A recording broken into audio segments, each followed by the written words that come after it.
Ah, looks like a swoop gang war. Vex versus Vulkars. Oh, looks like the Vulkars are winning pretty handily. Yep. All 3 Vex killed. Oh, Sith aren't welcome here, huh? Well, maybe I should just show you who's boss. Yeah. Die. Die now. I should probably heal. We've got 15 med packs, so it's not like healing is necessarily hard. And I get a Vulkar shock stick. As you can see, it is worthless. 4 to 7 damage as opposed to 5 to 14 with my upgraded prototype Vibroblade. Yep, pretty useless. I'm just going to go in and loot these apartments. Be right back.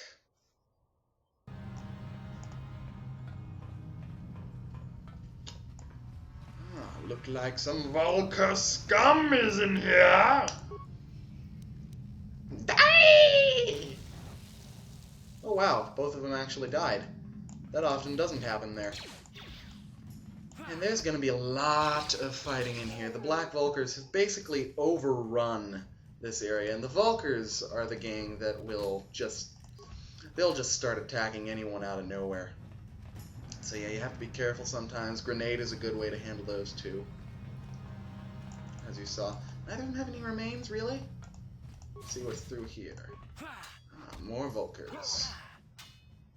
But I think they're both just regular Vulkars. Yep, they're both regular Vulkars. It's when you run into the gang bosses that it's trouble. Let's see what's in here. Some pretty good loot. And I guess I'm not going to cut away for this. You know, I should show some things that aren't just talking, I guess.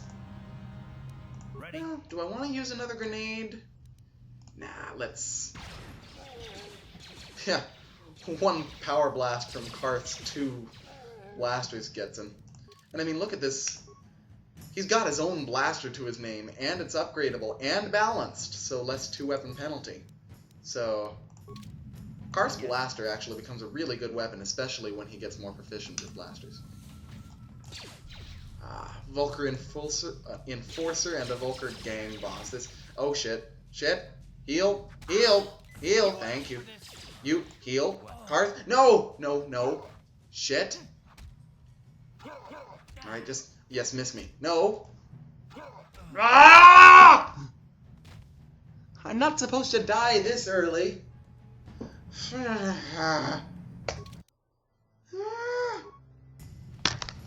Alright.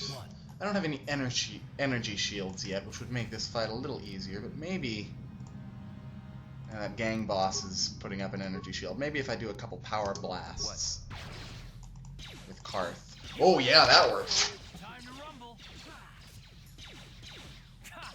And the only real special thing Kale Bandon can do is Flurry, so I'll just have Carth put in a couple power blasts and such. Oh, come on. Sometimes he glitches out like that when you try to make him do things. But that time we got him. And time to level up again. I think I'll put 1 extra into Constitution this time.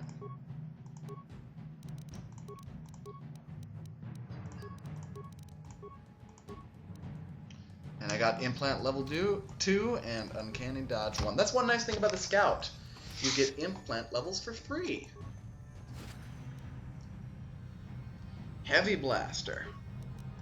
And a Vulkar Shock Stick, which is useless, but let's see if the Heavy Blaster is better. Yep, 3 to 10.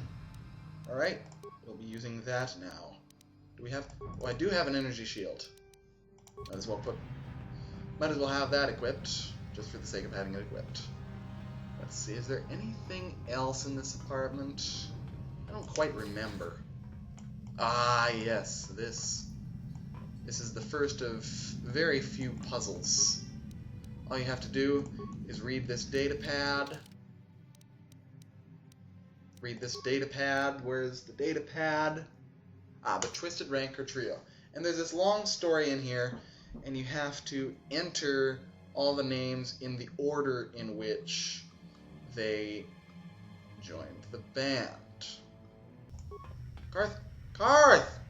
Get out of my way! That is the most annoying thing about Carth. He always gets in your way. And Ashana. Somehow I just sort of remember that Ashana was last. Because I forgot that there were 2 left. And what's in here? Ichani Fiber Armor. This is the best armor you'll be getting in a while. It's got a defense of 5, and it is upgradable. Upgradable stuff always makes things 10 times as worth your trouble. So yeah, that's basically... that is the biggest reason to come to these apartments. There's one more security door. Sure, it's open. Hey, you can't come in here. This is a private apartment. What are you doing in here? This place looks abandoned. You know, it is kind of weird. The Volkers, the Black Volkers, have sort of overrun this entire apartment complex, and there's this guy just sort of standing in here saying, "Hey, you get out. You in some sort of trouble? Do you want to talk about it? Tell me about your mother." Zax is giving away his bounties like candy. My name's Matrix. Oh, he used to work for the exchange. Oh dear. So he's in trouble with Davik. You'll begin to see a trend here with the people you run into being in trouble with Davik. Davik is he's just sort of the kind of guy you get in trouble with. Maybe there's some way I could help you out of this mess.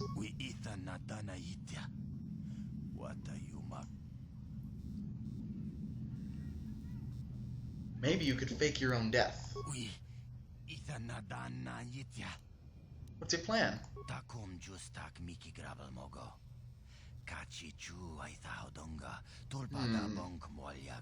Good point.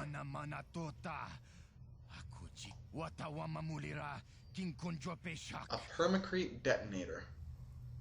You know, I could get you a permacrete detonator.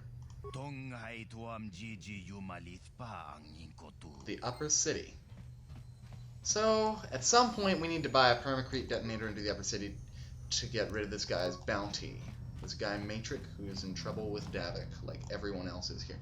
And something is bothering Carth again. Ah, why not? Yes, what's on your mind? Why does this always happen? I've never experienced this before in this game, and it's happened 3 times, where you're talking to someone across the room from you. It's annoying. Is this a good time to ask you some more questions? I guess I did say you could ask me questions later, didn't I? Is this really necessary? I would just like to know you better. Oh, well, if it's an interrogation you wanted, why don't you say Carth, this isn't an interrogation. I never said that. No, I was just joking. Though you do seem to be full of questions. It's rather refreshing, to be honest. Let me ask you something first, though. I've been going through the battle aboard the Endar Spire over and over in my head since we crashed. Some things just don't add up for me. Maybe you could tell me what happened, from your perspective. Why ask me? I wasn't in a position to know what was going on, really. Neither was I, to tell the truth. I was on board as an advisor for the most part. The battle began so fast it's anyone's guess as to what actually happened. Yeah. We lost the ship and a lot of good people, and for what? On the hope that the Jedi powers would save us somehow? Not that Bastila had much of an opportunity to act. We didn't choose that battle anyway. It got forced on us. This is true. Hell, I'm just as surprised that any of us are alive to talk about it. Come to think of it, it's more than a little surprising that you happen to be here, isn't it? I mean, just what is your position with the Republic fleet anyway? I'm a scout. I was recruited into the fleet for my skills, if you must know. Well, that makes sense. Still, it seems a bit strange that someone who is a last-minute addition to the crew roster is one of the survivors. You'd rather I wasn't. Don't be ridiculous. You've more than proved yourself since the crash. We wouldn't have made it this far without you. We've hardly made it anywhere. We've just gotten into the lower city. Besides, are you implying that I had something to do with the crash? How could I have escaped the way I did? How could I have planned that I would survive that escape pod crash? No. Well, maybe. Don't get me wrong, it just seems odd that someone Bastila's party specifically requested to transfer aboard happens to survive. You and your conspiracy theories. You know what? It doesn't make any difference. Go ahead and be paranoid. I'm not trying to be paranoid. It's just that I learned a long time ago that something which looks like a coincidence probably isn't. Especially when the Jedi are involved. The Jedi requested numerous things when they came on board. I mean, hell, they practically took over the ship as far as I can Sounds like you don't like the Jedi much. The Bastila and the Jedi. But whether you know it or not, your presence here seems a little convenient. Convenient? And this is probably nothing, I know. I learned a long time ago not to take things at face value, however, and I hate surprises. Yeah, I think there's something more behind this, but... Carth, shouldn't we be trying to work together? I am working with you. I'd be a fool not to. I'd also be a fool not to expect the unexpected. You always this suspicious? Look, it has nothing to do with you personally. I don't trust anyone, and I have my reasons. And no, I'm not going to discuss them, so can we just keep our mind on more important things? I consider this important. All right. You're pretty damn tenacious. You know that? We'll talk about it, but later. Right now, I just want to get going.